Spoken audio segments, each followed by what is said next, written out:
Bom, em sequência ao que nós tínhamos visto na semana passada sobre os princípios básicos da genética de populações, o uso de contagem, o uso de proporções, percentagens e a transformação, né, dos números, das proporções, das frequências de genótipos, né, de fenótipos primeiramente em genótipos e posteriormente a dos, as dos genótipos em frequências alélicas, né, frequências gênicas, é, e depois a lei de Hardy-Weinberg, a gente tem uma situação aqui que somente será resolvida se a gente tivesse esses dois conhecimentos anteriores, que é o efeito da dominância no estudo da genética de populações. Então, em caracteres, né, onde há dominância, o fenótipo do homozigoto dominante é exatamente igual ao fenótipo do heterozigoto. Ou seja, essa transformação do fenótipo, da proporção, da frequência fenotípica em proporção frequência genotípica, ela não é direta, porque existe um confundimento.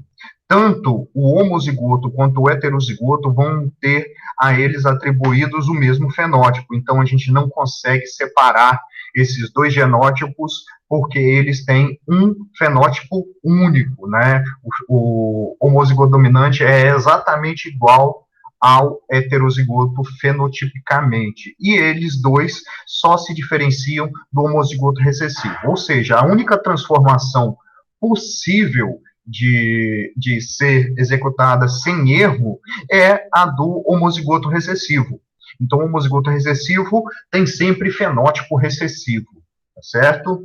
Então, teremos somente dois fenótipos e três genótipos, sendo que somente um deles, que é o recessivo, tem equivalência numérica, equivalência em frequências, certo? Um exemplo seria o fator RH, fator Rhesus. Então, a gente comentou aqui sobre fator sanguíneo ABO, né, na lista de exercícios, a gente usou aqui também os fatores sanguíneos MN, né, que não causam nada, diferentemente do fator ABO, que pode dar problema em transfusão sanguínea, em partos, né, também, né, e o RH também daria um problema em relação à reação da transfusão sanguínea, certo? Esse fator RH foi estudado inicialmente em macacos, macacos rhesus, por isso o nome RH, né, são as duas primeiras letras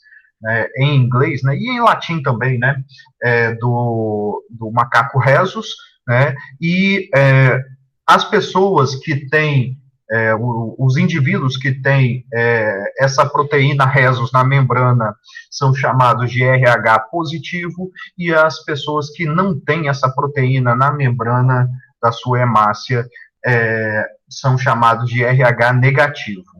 Então, se a gente disser que a presença dessa proteína, perdão, chamada fator rhesus, ela é determinada por um gene dominante, com dominância completa, então a gente tem que tanto desão-desão quanto desão-desinho, né, o homozigoto dominante e o heterozigoto, determinam o fator RH positivo, enquanto que todo indivíduo que não apresenta o fator RH, seja RH negativo, ele é desinho, homozigoto recessivo. Então, desão e desinho pertencem à mesma classe fenotípica, sendo indistinguíveis fenotipicamente, né? Ou seja, se você é uma pessoa que tem RH positivo, você pode ser tanto homozigoto quanto heterozigoto para esse gene em questão. Suponha agora que nós tenhamos numa população 84% das pessoas com fator RH positivo. Para calcular as frequências gênicas, é, portanto, necessário assumir que este gene esteja em equilíbrio de Hardy e Weinberg. Ou seja, não existe outra solução possível que não passe pelo equilíbrio de Hardy e Weinberg.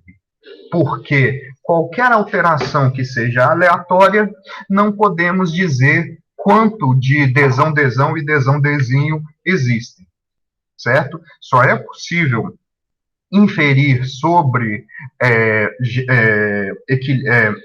frequências genotípicas, né, e gênicas de populações com sobre alelos, né, que apresentam dominância completa, no caso de existir já o equilíbrio de Hardy-Weinberg, ok? Então, é uma pressuposição muito forte, certo? E, então, ela não pode ser assumida em qualquer caso. Ela tem que respeitar aquela regra da mão, né, dos 5 fatores que garantem o equilíbrio de Hardy-Weinberg, né, que seria ausência de acasalamento preferencial, ou seja, acasalamento ao acaso, ausência de seleção, ausência de migração, ausência de mutação e população grande o suficiente que leve a mínima ou ausente deriva, né, ou flutuação gênica. Então, assumindo que a população está em equilíbrio, a gente vai fazer o primeiro passo, que é, se 84% são RH positivo, logicamente, o restante da população será RH negativo, ou seja, 16%. Então, a gente tem diretamente que... Só um minuto aqui para colocar uma caneta. Que se P mais... Opa, isso aqui era para ser um sinal de mais. Se P mais Q é igual a 1, logo, nós teremos que o nosso P, né, vai ser extraído a partir de Q, certo?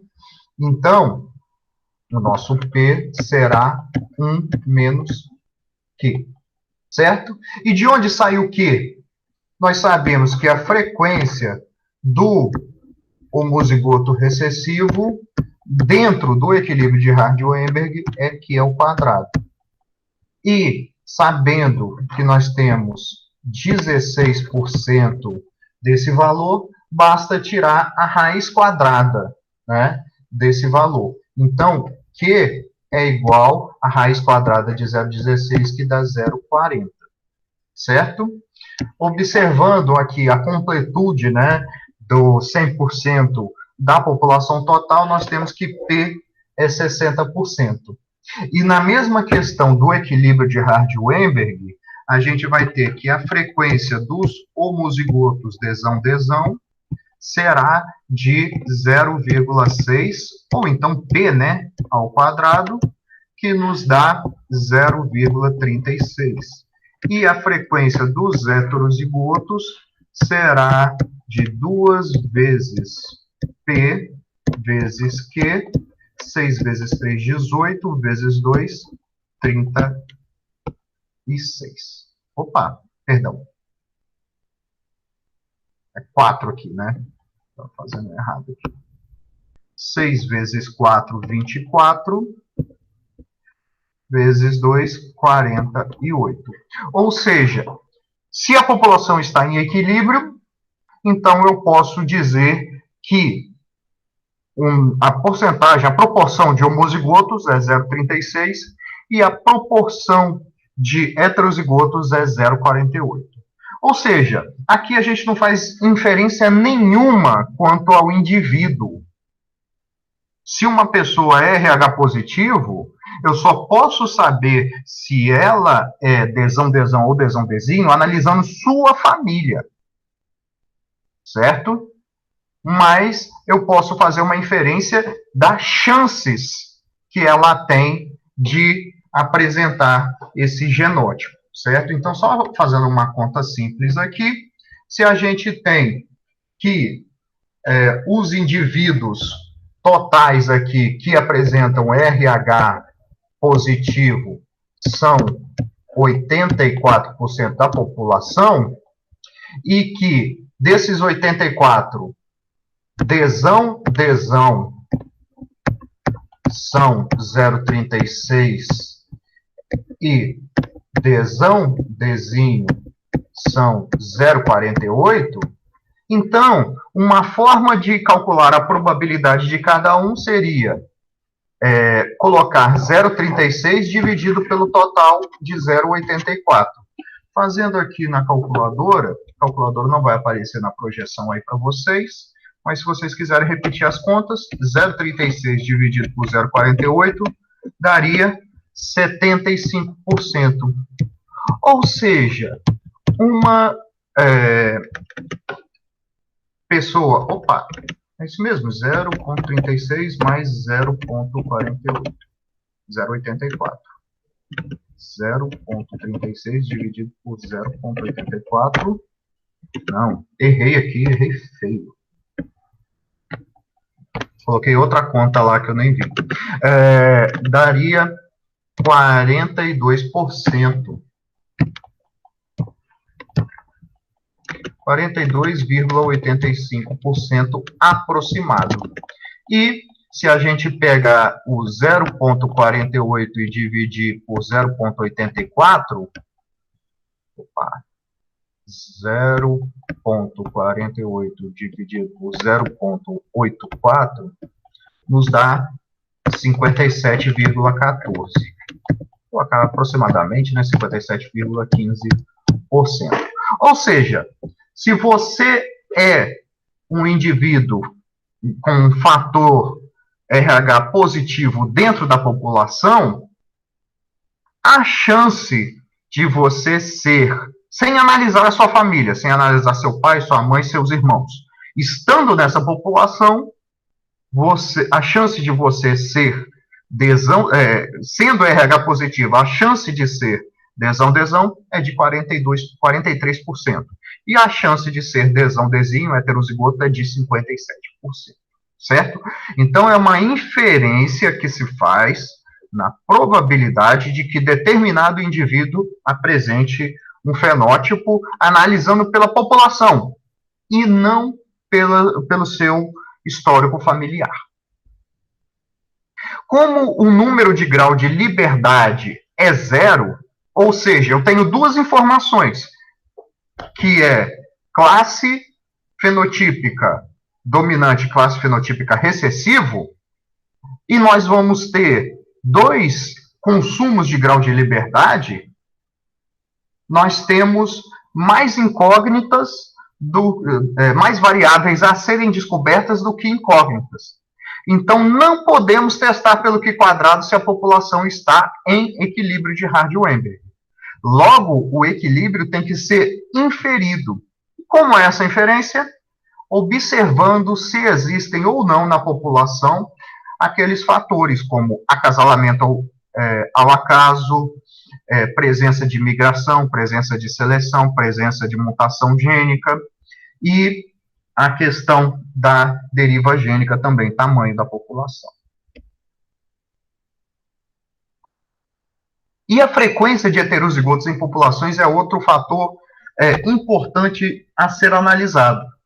O princípio de Hardy-Weinberg também tem importantes implicações para a frequência de heterozigotos que carregam alelos recessivos raros.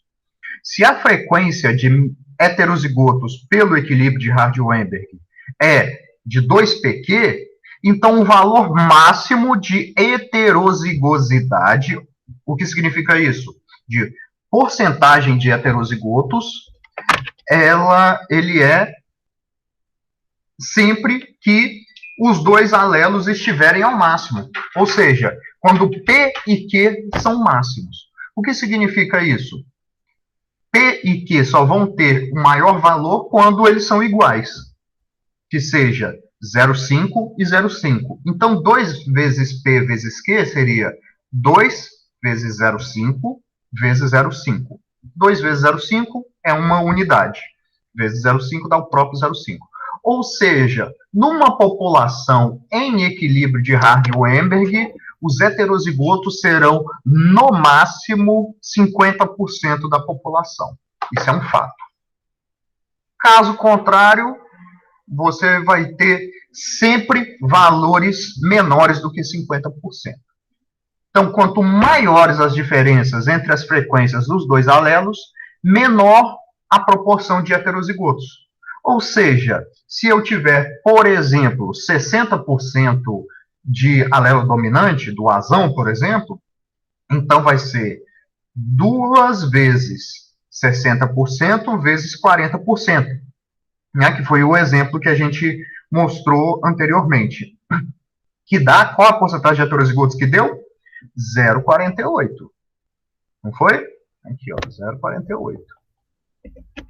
Se nós tivermos, por exemplo, vamos colocar um extremo, 90% de dominantes e 10% de recessivos. Qual a porcentagem de heterozigotos? Então, é 2 vezes 0,9 vezes 0,1, que dá 18% de heterozigotos.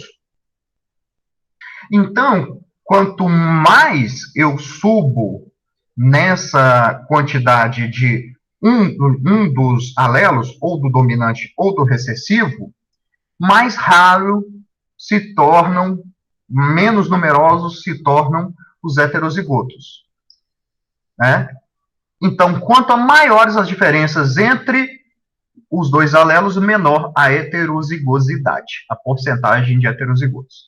Desta maneira, é mais difícil eliminar um alelo recessivo de uma população, porque a maior parte deles estará presente no heterozigoto. Certo? E o que acontece? O heterozigoto nada mais é do que a junção do dominante e do recessivo. Se o alelo em questão, o gene em questão, ele se manifesta a característica como homozigoto recessivo, dentro do heterozigoto, a gente vai ter que ele não se manifesta fenotipicamente. É o caso que a gente chama do carreador, do portador.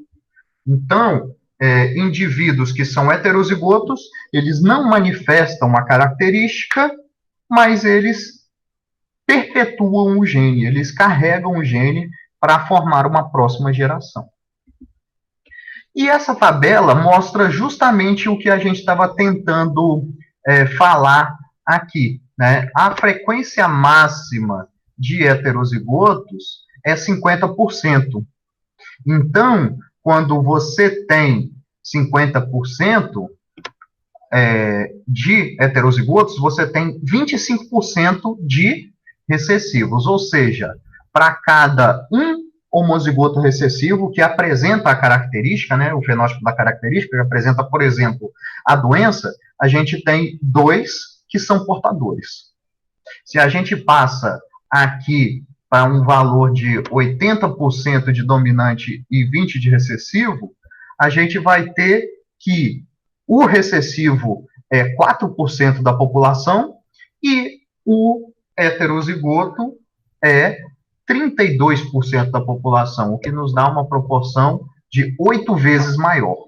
Se a gente pegar aqui um outro extremo, que é um 99%, a gente vai ter que, numa doença que atinge 1 em cada 1.000 pessoas, ou 1 em cada 1.000 animais, na verdade, 1 a cada 10.000 aqui, né? 1 a cada 10.000 animais, existem 200 vezes mais animais que são portadores, ou seja, carregam o gene, mas não manifestam a doença. E se a gente pegar aqui uma doença que aparece em 1 em, deixa eu contar quantos zeros tem, 1, 2, 3, 4, 5, 6, tem 100 mil, 100 mil, 1 milhão. Então, uma doença que aparece em 1 milhão, ela está 2.000 vezes, os genes estão 2.000 vezes mais presentes nos portadores assintomáticos, que são heterozigotos, do que nos doentes.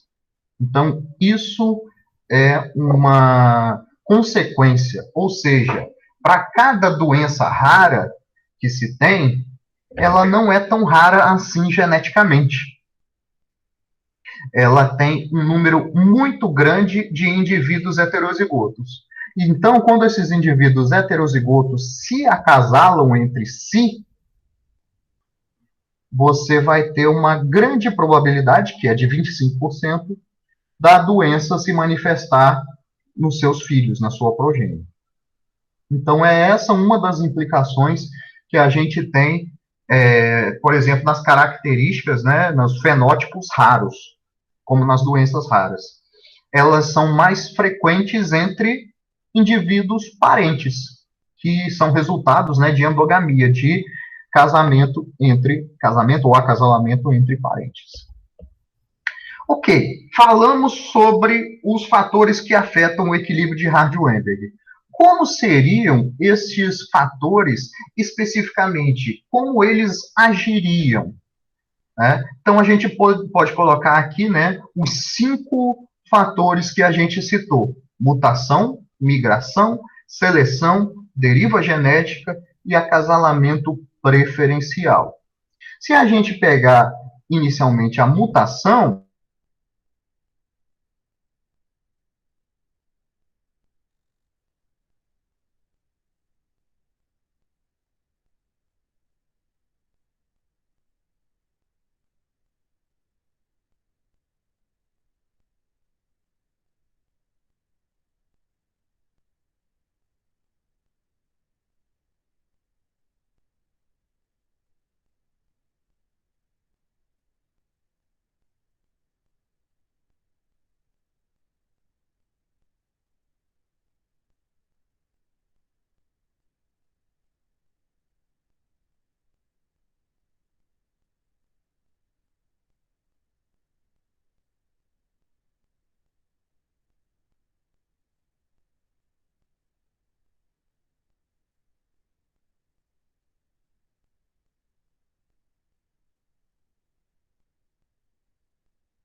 olá pessoal, de volta aqui. Eu quero saber onde que eu parei antes da conexão ser derrubada. Vocês podem me falar? Eu vou passando os slides aqui.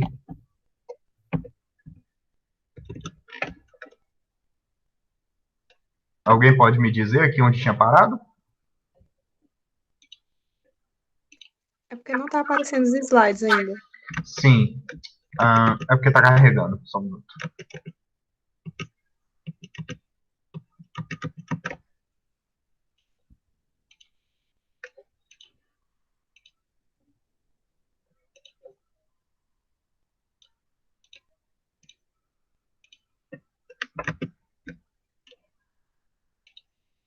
Pronto.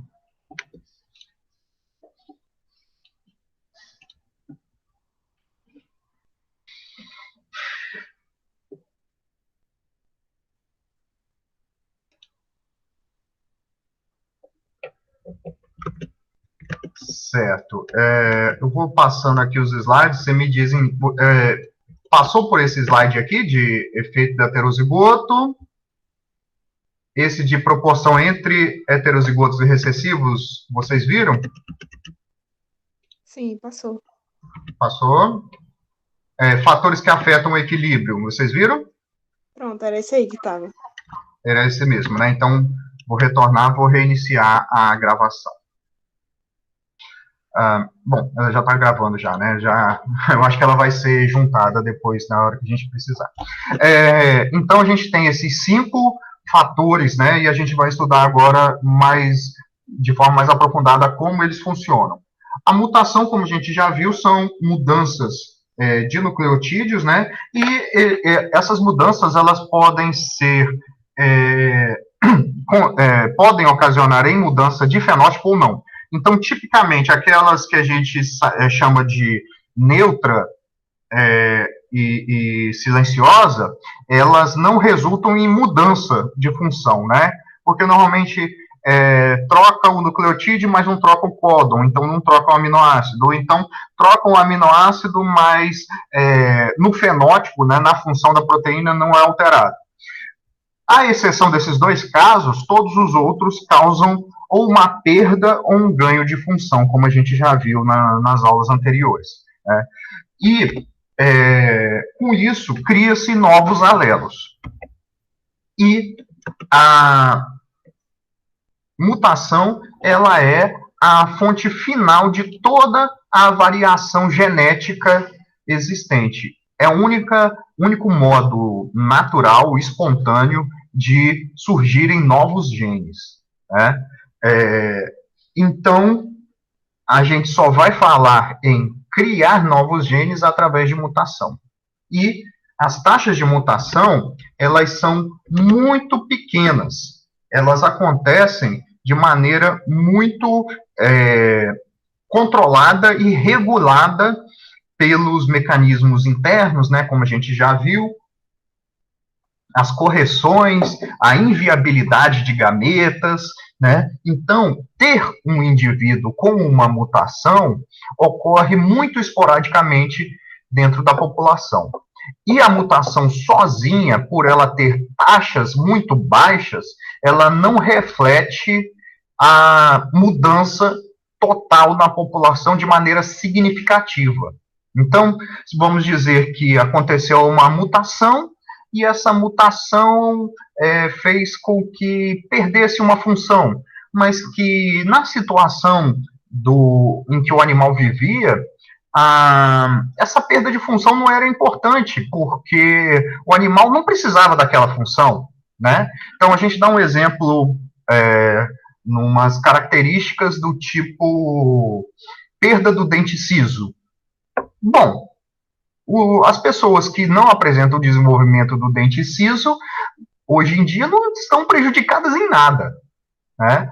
Então, você vai ter uma grande variabilidade dentro da população. Tem pessoas que desenvolvem siso, tem pessoas que não desenvolvem, e não vai ter, hoje em dia, século XXI, uma vantagem de uma pessoa ter mais filhos ou menos filhos, viver mais tempo ou menos tempo, por ter ou não o dente do siso. Antigamente tinha, porque muitas pessoas, né, vamos dizer assim, uma era pré-histórica, ou no início, antes do advento das profissões de dentista, o uso de antibióticos, as pessoas que tinham um dente ciso inflamado tinham uma infecção que poderiam morrer. Então, a ausência do dente ciso era uma característica selecionada positivamente. Então, por isso que, ao longo da evolução, nós estávamos perdendo dente ciso. Agora, a gente não tem pressão de seleção sobre isso. Ou seja, a mutação, ela só se fixa dentro de uma população se junto com ela tiver uma seleção. Ou seja, se aquela mutação realmente tiver um efeito dentro da vantagem do indivíduo sobreviver por mais tempo ou ter mais descendentes, né? E isso aí entra aquele exemplo clássico das mariposas após a Revolução Industrial na Inglaterra. Existiam mariposas brancas e mariposas negras. As mariposas brancas eram mais abundantes do que as mariposas negras. Depois da Revolução Industrial, com a fumaça das chaminés das indústrias, as árvores, ao invés de ter a casca cinza mais clara, elas começaram a ter maior deposição de fuligem. E então as mariposas brancas eram mais facilmente localizadas e eram mais comidas. Elas viviam menos tempo e se reproduziam menos por causa disso. Então, a frequência dos genes da cor preta, né, eles aumentaram por causa de um efeito ambiental, por causa de um efeito de seleção natural. E o mais interessante é que eles voltaram a fazer esse estudo hoje, onde essas cidades lá da Inglaterra não têm essa poluição. E eles veem que está bem mais equilibrado e bem mais favorável para as mariposas brancas, ou seja, as árvores estão mais brancas lá por causa das leis de regulação da poluição na Inglaterra, né? Então é um fato curioso, só para adicionar aqui ao conteúdo. Logo depois dessa mutação, sendo ela associada a uma característica positiva, ou então, por acaso, pode ser que seja devido à deriva gênica. O que é a deriva gênica? A gente vai explicar melhor posteriormente. Seria um caso em que a gente teria uma possibilidade de que um indivíduo que chegou para fundar a população tinha essa mutação. Seria a explicação, por exemplo, daquela início da aula da semana passada, né? Por que lá na Groenlândia você tem um grupo sanguíneo e lá na Austrália você tem outro grupo sanguíneo? A explicação é flutuação gênica. Quem chegou lá, os animais, né, no caso, os seres humanos, que chegaram lá para povoar aquelas terras, alguns tinham um grupo sanguíneo, outros tinham outro, na população original. Os que chegaram tinham um certo grupo sanguíneo. Então, é o efeito do fundador. Então, aqui no caso, se a gente colocar a mutação sozinha não resolve muita coisa a curto prazo para modificar uma população. Só se ela estiver associada à seleção ou à deriva genética, né, a flutuação gênica. Migração seria um segundo tópico. O que a migração é? É o movimento de indivíduos entre populações. Então, se a gente voltar lá na definição de população, uma população era um grupo de indivíduos que apresentava reprodução em comum, certo? Ou seja, compartilhava genes. E quando a gente fala em migração, a gente está falando em conexão de populações, né? Existe a possibilidade de uma outra população no qual espontaneamente surgiu um alelo, e esse alelo ficou naquela população, né? Esse alelo estar nessa população A, mas não estar na B.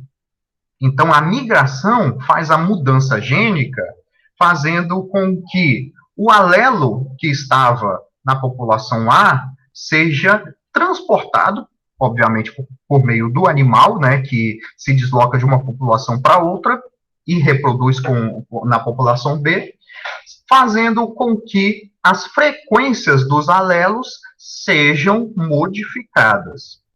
Logo, a migração, né, num contexto mais ecológico, natural, ela é uma coisa mais relacionada ao deslocamento dos animais.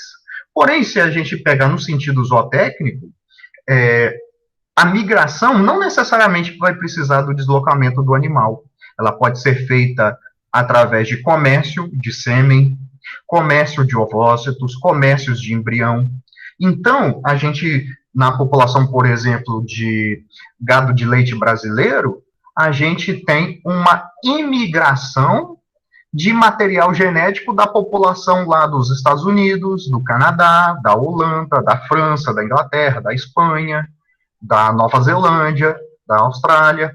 Então, a gente tem que a população de bovinos brasileiros sofre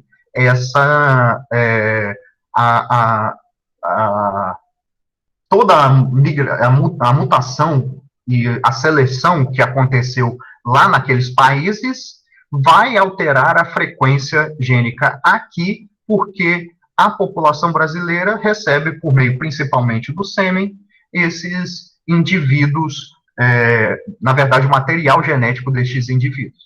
E, do contrário também, o Brasil exporta material genético, principalmente de gado zebuíno.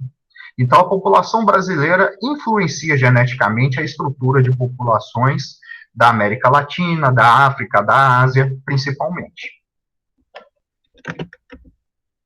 Então, a migração introduz novos alelos por meio do que a gente chama de fluxo gênico, certo? E existe também, em relação a esse termo é muito comum quando se estuda os impactos ecológicos dos transgênicos, por exemplo, em vegetais.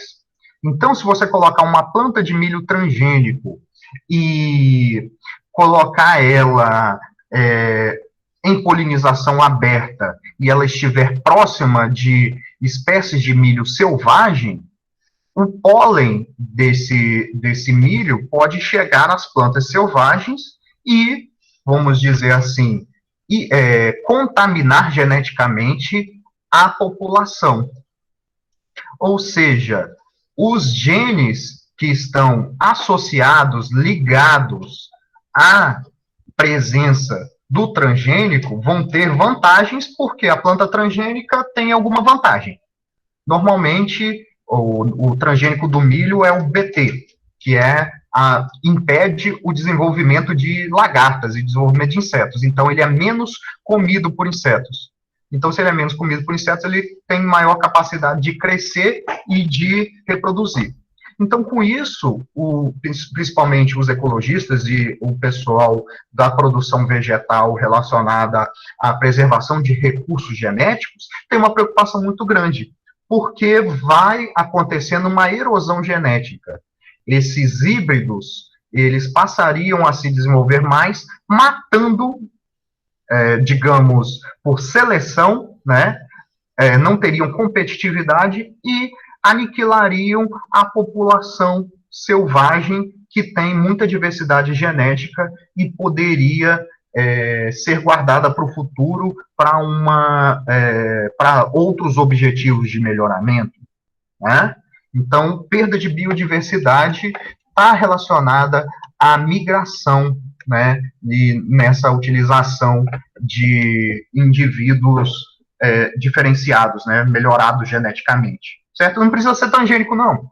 Acontece muito na África, né, onde no rio Nilo, né, a tilápia é originária de lá. Então, o pessoal começou a usar linhagens melhoradas de tilápia e essas linhagens estão praticamente exterminando as outras tilápias, porque elas comem muito mais, elas reproduzem muito mais, então, com isso, as tilápias nativas estão desaparecendo, certo? Tudo isso por conta da migração.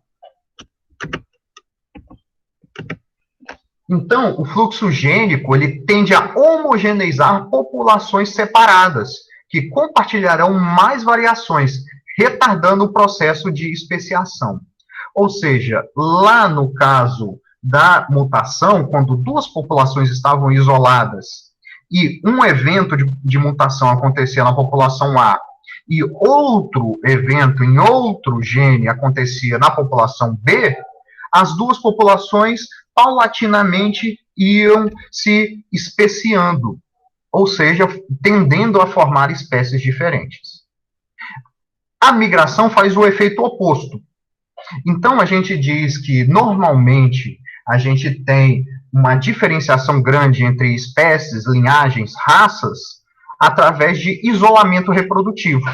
Isolamento reprodutivo, normalmente, na natureza, é garantido por questões geográficas. Serem desenvolvidos em uma ilha ao invés de outra, né? Isso aí foi a grande descoberta de Darwin, né? Ir de ilha em ilha, lá nas Galápagos, vendo o que cada pássaro, né? Cada tentilhão que ele analisava tinha de especial no bico para se alimentar, né? Então, não houvesse isolamento geográfico através de ilhas, através de montanhas, através de rios, você não teria a formação de espécies únicas, certo? E, do contrário, não havendo barreiras reprodutivas, agora a gente pode, por exemplo, receber material genético do outro lado do mundo que, por meios naturais, nunca se deslocariam, certo? Então, faz com que as populações se tornem mais homogêneas, né? E haja menos especiação. Conforme você diminui as barreiras, né, reprodutivas, geográficas, a gente tende a ter menos especiação, né, quando a gente elimina essas barreiras. Então, mais homogeneização. É o que acontece, por exemplo, de novo na questão do gado holandês, na população mundial de gado holandês, que cada vez mais, por usar repetidamente sempre os mesmos reprodutores, está se tornando cada vez mais homogênea. Isso é bom no sentido produtivo, mas é ruim no sentido da endogamia, que os animais são muito mais predispostos a ocorrência de doenças raras, né, como a gente viu há uns 3 slides atrás. Então, fluxo gênico é a mistura populacional. Introduz genes novos ou aumenta a frequência do gene antes presente. E com o distanciamento entre populações, né, o isolamento geográfico, o isolamento reprodutivo dessas populações, elas tendem a diferir com o passar do tempo. Mutações induzem alelos únicos em cada população e as frequências de todos os alelos mudam aleatoriamente em cada uma delas. Quanto maior o tempo decorrido desde que duas populações divergiram, maior será a diferença em suas frequências gênicas, certo? Eu trocaria a palavra tempo por número de gerações, certo? A palavra tempo dá uma noção de que todos eles têm uma taxa reprodutiva igual, mas se houver diferenças nas taxas reprodutivas, algumas espécies, algumas populações isoladas se reproduzirem mais vezes ao ano, a gente vai ter mais gerações e mais eventos de seleção e de acasalamento ao acaso ou acasalamento não direcionado, né? Então, esse exemplo ele só mostra mais uma coisa. Os 5 eventos, que são a migração, mutação, seleção, deriva e acasalamento preferencial, eles não funcionam sozinhos. Eles estão sempre unidos para modificar as frequências populacionais. Apesar da gente, lá na aula passada, ter colocado assim, ó, decorem esses 5 aqui. Eles são os que afetam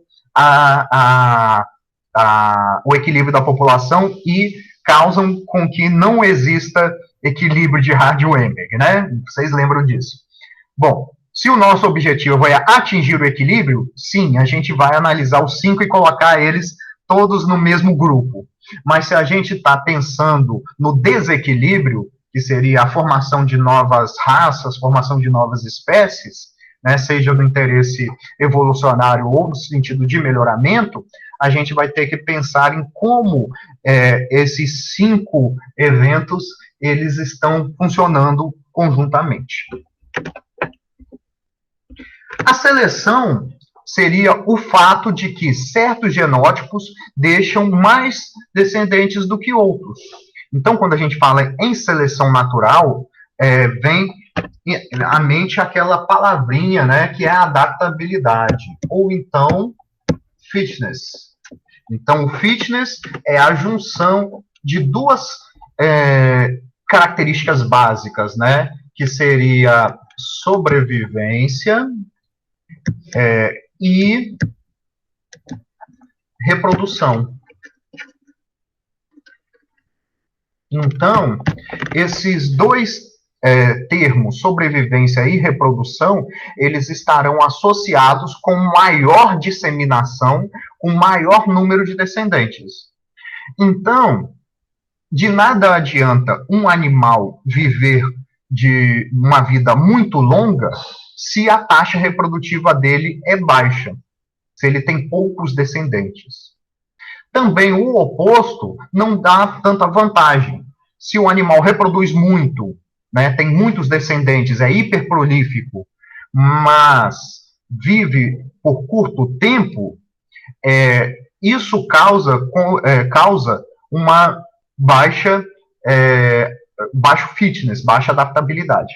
Então, o máximo fitness seria alcançado se o animal tivesse máxima taxa de sobrevivência, vivesse o máximo possível e tivesse uma taxa reprodutiva, um número de descendentes cada vez maior, certo?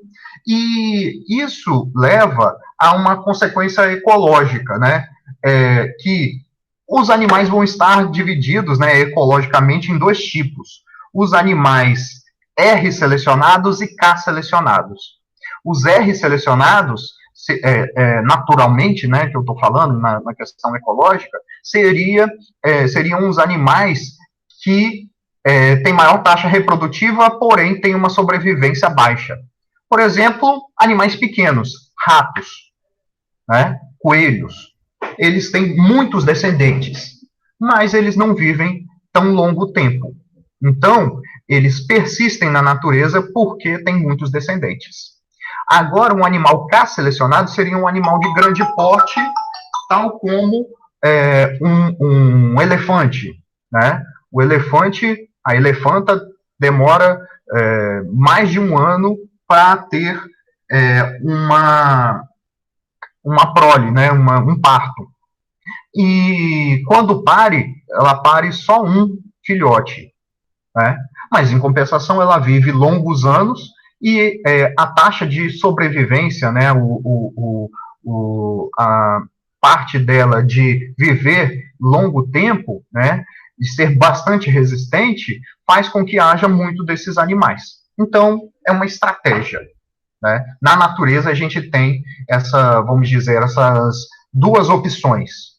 Né? Então, trazendo isso para a zootecnia, a gente tem que bovinos e equinos, eles estão mais do lado do K selecionado, são mais longevos e com menos animais por parto.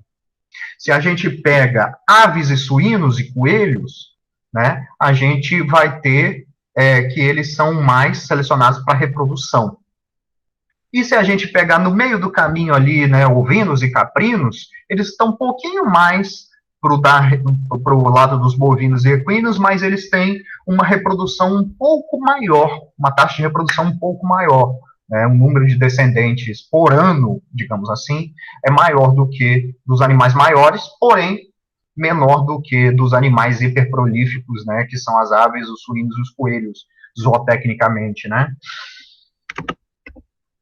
E, como disse, né, isso aí é consequência de diferenças nas taxas de sobrevivência e de reprodução, que são o chamado fitness, né, e isso leva à adaptação do animal. Acontece que, em caso de melhoramento, né, vocês tiveram a oportunidade de fazer a cadeira de melhoramento genético, vocês vão ver que isso o fitness, ele não é critério de seleção totalmente dentro de um programa de melhoramento. Existe a possibilidade de que haja outros objetivos de melhoramento que levem a melhor produção. Então, isso aí a gente vai deixar à parte para explicar quando vocês estiverem numa cadeira de melhoramento genético. Então, vamos dar um exemplo prático aqui sobre um sabão bactericida, certo? Daqueles de comercial que matam 99% dos germes. Então, suponhamos aqui que a população ela seja 100% de indivíduos não resistentes. O que vai acontecer numa primeira geração? A gente vai usar essa substância, né, esse sabão, e a gente elimina completamente a população. Ou seja, se não houver variabilidade genética quanto à resistência, a população desaparece. E vamos supor que apareça uma mutação, e essa mutação dê resistência à substância bactericida. O que vai acontecer? Um desses bactérias que está aqui será resistente, né? A genética bacteriana é um pouquinho diferente da genética animal, mas em alguns aspectos, como a herança, né, em relação à resistência, a gente tem que ela também é associada ao DNA, isso a gente tem em comum. Apesar de que leis de Mendel não se aplicam, e o caso também da necessidade de par, né, de reprodução sexuada, também não se aplica aqui nesse nosso exemplinho, né? Então, nessa segunda geração aqui de indivíduos, você teria um resistente, o que daria aqui na nossa contagem 4% das bactérias. Se a gente aplicar essa substância bactericida, isso aí vai fazer com que, olha que interessante, Se o sabão não for aplicado corretamente, vai além do indivíduo que tem a resistência genética, vai ter o indivíduo sortudo. É o que a gente chama de deriva gênica. Foi aquele que não foi atingido pela substância. Ou seja, é aquela sujeirinha debaixo da unha ou nas costas da mão que você não esfregou o suficiente. Né? Em tempos de Covid, vocês sabem muito bem o que é isso. E daí, o que vai acontecer? Tanto o vermelho, né, que é resistente, quanto o suscetível, irão se reproduzir. E essa frequência sobe para 24% de resistente. Aplicando novamente, agora a população é composta de maioria de resistente e minoria de suscetível. O que vai acontecer? A gente vai ter uma população agora inversa, em que 12 são suscetíveis ao bactericida e 88% são resistentes. Ou seja, vocês podem verificar aqui que a seleção, ela não é uma técnica, né, um meio que vai fazer com que todos os micro-organismos sejam hiperresistentes da noite para o dia. O que vai acontecer é que, gradativamente, por competição, né, isso aí acontece também na resistência bacteriana a antibióticos, o que vai acontecer? Vão acontecer poucos organismos que apresentam resistência. Mas esses poucos, devido à persistência da seleção, eles se tornam muitos porque eles se reproduzem sem interferência da seleção. Esse é o caso, por exemplo, das penicilinas, né, que Fleming descobriu há 80, quase 100 anos atrás, né, 90 e poucos anos, e que até os anos 70, 80, né, se vocês perguntarem aos seus pais, aos seus avós, para qualquer infecção que se tinha, bastava tomar uma injeção de benzetacil, que era a benzilpenicilina bezatina, e a infecção acabava. Por quê? Porque as bactérias, a maioria delas, era suscetível à penicilina. O que aconteceu de lá para cá? Como todo mundo tomava penicilina, as bactérias começaram a apresentar resistência à penicilina. Elas não fabricaram essa resistência surgiu por mutação. Como bactéria se reproduz muito e tem muitos descendentes em pouco tempo, o número de gerações e a quantidade de combinações gênicas que se tem é muito maior do que o efeito da mutação, por exemplo, para animais. Então, aconteceu o surgimento de uma segunda geração de antibióticos, de uma terceira geração de antibióticos, e hoje a gente está numa crise porque já estão surgindo muitos organismos que estão resistentes a todos os antibióticos existentes, certo? Então, é assim que a resistência a antibióticos, por exemplo, é construída. Ou então, a resistência a carrapaticidas, a vermífugos, né? Então, dentro da parte de higiene animal, a seleção também é um fator que resulta aqui na mudança genética da população, né? Um caso curioso que muitos veterinários relatam como uma estratégia eficiente é não usar múltiplos vermífugos, muitos endectoparasiticidas. Usar uma fórmula por vez. Enquanto aquela fórmula está eficiente, você vai usando. Quando aquela fórmula deixou de ser eficiente, use outra fórmula, outro produto. O que vai acontecer? Para o segundo produto, a maioria dos vermes não tem resistência. Mas para o primeiro, eles tinham. o que vai acontecer? A gente vai matar aqueles vermes que tinham resistência do primeiro produto.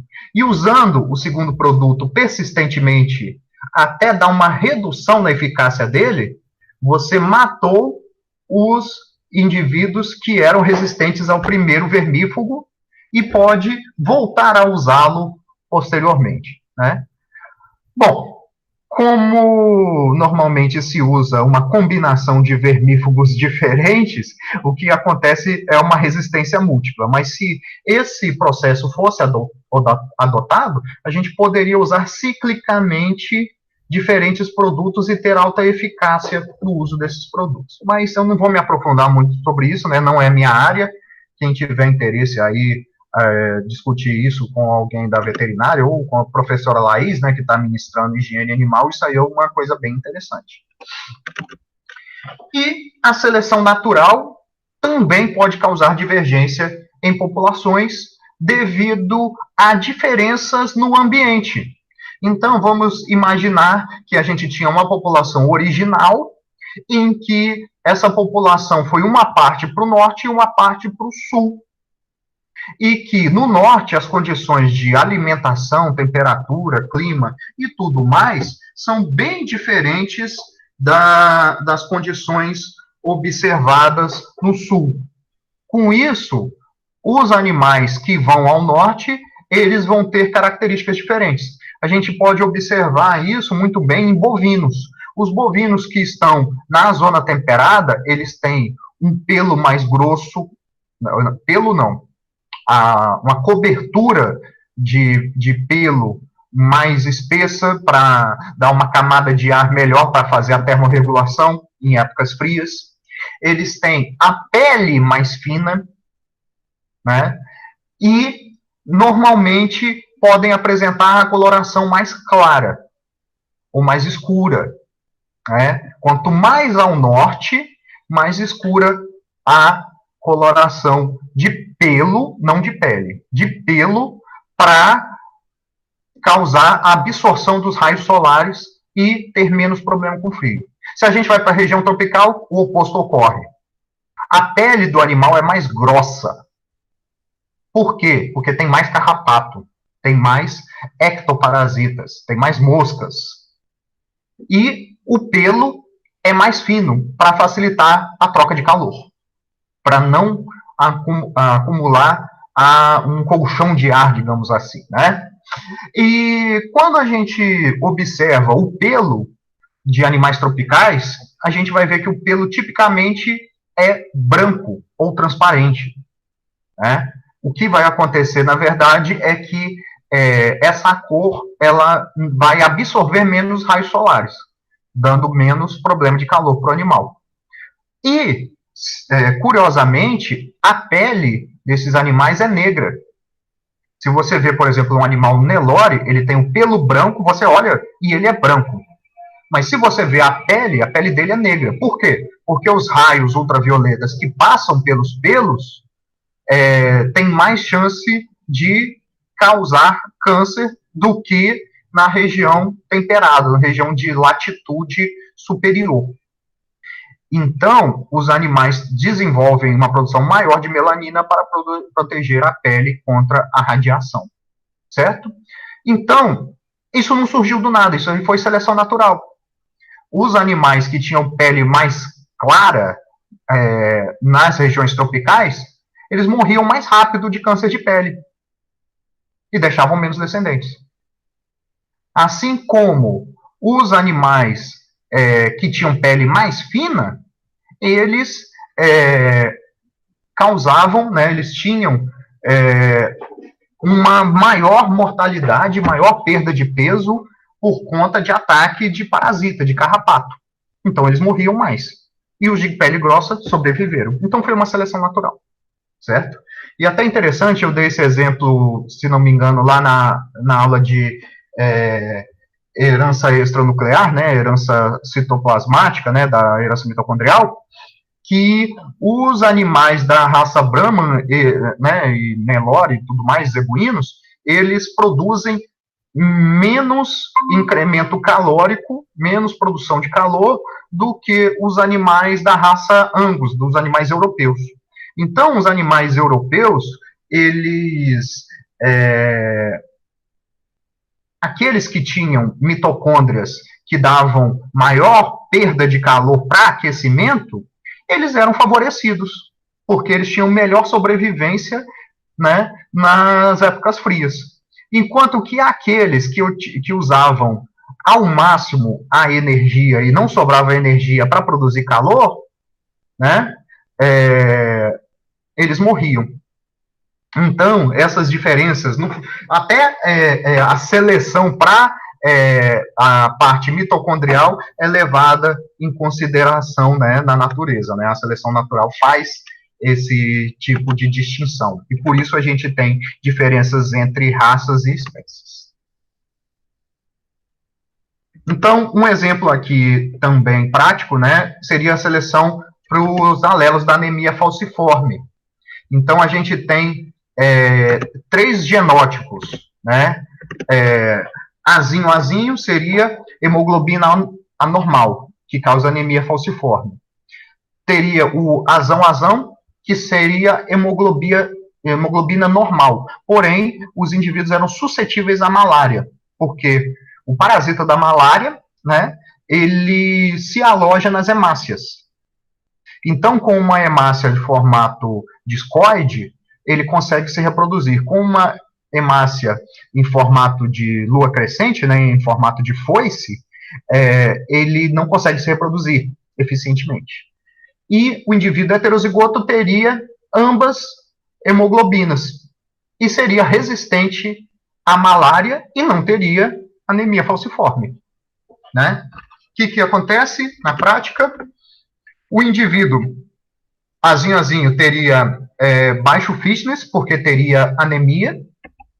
O indivíduo azão, ele não teria anemia, mas se tivesse malária, ele poderia ter grandes problemas e não sobreviver, ou ter uma queda na sua longevidade. E os indivíduos que eram heterozigotos se beneficiavam de não ter anemia falciforme e não ter malária. Claro, quem deixa mais descendentes são os indivíduos de mais alto fitness, né? E então aconteceu que na África, em seres humanos, foi selecionado para o genótipo azão-azinho. Mas o que acontece? O que vocês lembram de alguns slides para trás? O máximo de heterozigotos que eu posso ter numa população é 50% da população. Sempre que eu tenho heterozigoto, numa população em equilíbrio de Hardy-Weinberg, eu vou ter homozigotos dominantes e homozigotos recessivos. Então, uma população que tem indivíduos azão-azinho, consequentemente tem indivíduos com anemia falciforme. Então, daí surgiu a anemia falciforme, e hoje, na maioria dos lugares do mundo, nos lugares habitados, né, densamente no mundo, não existe malária, né? Claro, lugares como o norte do Brasil, né? Até recentemente saiu a notícia lá, né, com esse negócio de cloroquina, saiu o negócio lá que a atriz, acho que era Camila Pitanga, pegou malária na costa de São Paulo e tudo mais, mas é uma condição em que ser heterozigoto para anemia falciforme não tem mais um fitness tão alto quanto tinha antigamente, quando a seleção natural atuava. Então, hoje, é desvantagem e não é não é favorável na população a presença desse alelo azinho, certo? Então, hoje, as pessoas, né, elas têm que ser tratadas, né, tem que ter um tratamento para anemia falciforme para compensar essa baixa produção a produção de hemácias que não fazem o carregamento adequado do oxigênio. Então, deriva genética é a mudança genética simplesmente ao acaso, através de erros da amostragem, como subrepresentação ou então em populações pequenas. Ou seja, sempre que se tem populações pequenas, existe o risco de um alelo estar especificamente em um indivíduo. E se esse indivíduo desaparecer, o alelo desaparece da população. Enquanto que em populações maiores, esses alelos raros, eles encontram mais reservatórios em outros indivíduos da população. Então, vamos imaginar aqui a deriva gênica, ou genética, né? E nessa população aqui nós temos 8 Rzão, Rzão e 8 Rzinho, Rzinho. E vamos supor que, por um acaso, eles sejam mortos, né? Aqui, a frequência alélica, né, 50-50. E se eles forem mortos nesta posição, a gente vai ter que essa mortalidade aqui eliminou mais indivíduos vermelhos do que indivíduo amarelo. Mas não porque o vermelho seja mais bobo, corra menos, voe menos, seja mais suscetível a uma pasada, simplesmente porque ele estava na hora errada e no local errado.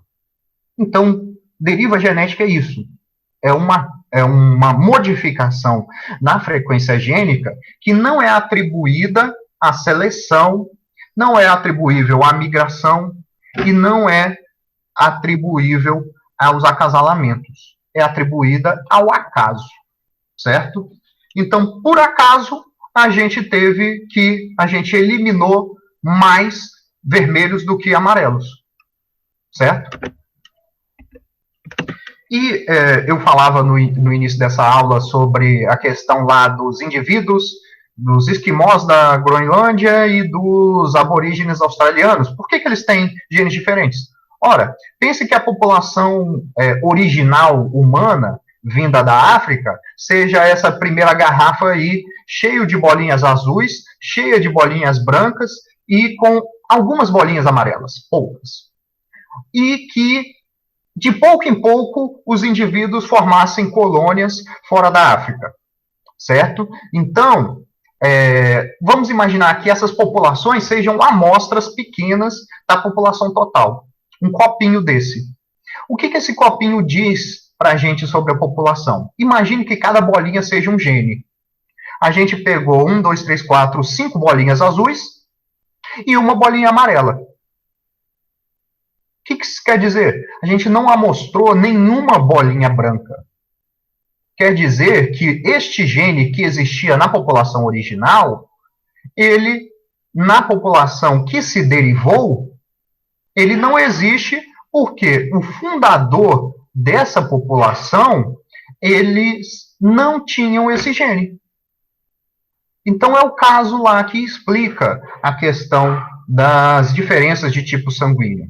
Pode ser que da população que veio, as pessoas que entraram lá na Groenlândia, poucas pessoas tinham o gene N. E lá na Austrália, poucas pessoas tinham o gene M. Não porque foram selecionados para isso, mas sim porque aconteceu, né? Foi uma representação pequena da população como um todo. E a esse efeito, né, esse efeito de amostragem a gente chama efeito de gargalo, porque realmente é como um gargalo de uma garrafa, que faz com que uma população grande tenha uma amostragem pequena. E ao efeito que nós falamos da Groenlândia e da Austrália, nós chamamos efeito de fundador, porque a genética dos fundadores irá determinar como será a genética da população derivada deles. Né? Então, todos esses que nós vimos anteriormente causam mudanças nas frequências alélicas. E nós temos o quinto, que ele não causa mudança na ocorrência ou não dos alelos, mas a mudança nos genótipos. Ou seja, que um genótipo ocorra com mais frequência do que outro. A eles nós chamamos de acasalamento ou casamento preferencial, certo? Então, no caso do acasalamento, ele combina os alelos dentro do genótipo. Então, no acasalamento não aleatório, as combinações alélicas não serão aleatórias, não vão respeitar o equilíbrio de Hardy e Weinberg. E ocorrendo esse rearranjo, a gente pode levar a vários tipos de combinações, né? Então, vamos imaginar aqui que nós tenhamos azão-azão, azão-azinho e azinho-azinho. Se isso for feito ao acaso e que nós tenhamos tudo organizado, vai ser P ao quadrado mais 2PQ mais Q ao quadrado, certo? Então, se a gente fizer uma simulação matemática pequenininha aqui, para a gente terminar a aula, imagine que um indivíduo azão-azinho, ele tenha acasalado consigo mesmo. O que acontece quando ele vai se acasalar consigo mesmo? Vamos imaginar que 1000 indivíduos aqui acasalando entre si. Vai acontecer que nós vamos formar 250 indivíduos azão-azão, 500 indivíduos azão-azinho e 250 indivíduos azinho-azinho. Certo? Então, dessa forma, a gente vai ter que, se isso acontece ao acaso, geração após geração, o equilíbrio de Hardy-Weinberg sempre nos dará essa proporção aqui de 0,25, 0,50, 0,25, né, de homozigoto dominante, heterozigoto e homozigoto recessivo. Agora, imaginem se nós fizéssemos o acasalamento preferencial. Como isso seria? O que é o acasalamento preferencial? Seria o caso em que azão-azão só acasalaria com azão-azão. O que vai acontecer? Vai gerar, né, se cada indivíduo gerar um descendente, a gente vai gerar 250 azão-azão de novo. E aqui, 250 azão... aqui no caso é azinho-azinho. Borracha aqui. 250 azinho-azinho. E no heterozigoto? A gente vai ter que, a cada geração que a gente fizer, o heterozigoto vai diminuir pela metade. Ele vai para 250 azão-azinho, né, quando ele acasala com outro azão-azinho, vai para 125, né, então vamos somar aqui 125, 125 azão-azão, e 125 azinho-azinho. Ou seja, a cada geração em que eu faço o acasalamento preferencial, aqui no caso endogamia, eu diminuo o número de heterozigotos. Mas notem que a quantidade de alelos, a frequência alélica, é a mesma. Mas eu desestruturei o equilíbrio. O que vai acontecer depois de N gerações de indivíduos que só acasalam entre si? Vai acontecer que, no final disso aqui, a gente vai ter 500, né, se cada um gerar um descendente, né, vai ter 500 azão-azão, 500 azinho-azinho e 0 azão-azinho. Por que 0? Porque a cada geração, o heterozigoto só produz metade, quando acasalado entre si, só produz metade de heterozigotos. Então, a gente vai levar a 0 o número de heterozigotos, e essa distribuição vai ser metade para o homozigoto dominante, metade para o homozigoto recessivo. Então, o acasalamento preferencial, ele não muda a frequência alélica da população. Ele não contribui para a mudança na frequência alélica, diferentemente da migração, mutação, deriva e, né, como é que eu falei? Mutação, migração, deriva e seleção. Ele vai mudar só o arranjo dos genes. Então, vai acontecer de serem mais homozigotos ou menos homozigotos. Certo? Então, é isso que eu tinha para falar para vocês sobre a genética de populações. Na semana que vem será a nossa última aula, vai ser sobre genética quantitativa. Eu já subi para vocês a lista de exercício para entrega no dia 11, se não me engano, né, de outubro, e tiverem alguma dúvida em relação à aula de hoje, estou à disposição. Quem quiser perguntar alguma coisa.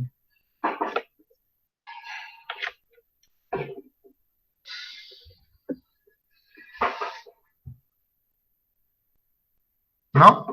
Então, a gente finaliza por aqui, né?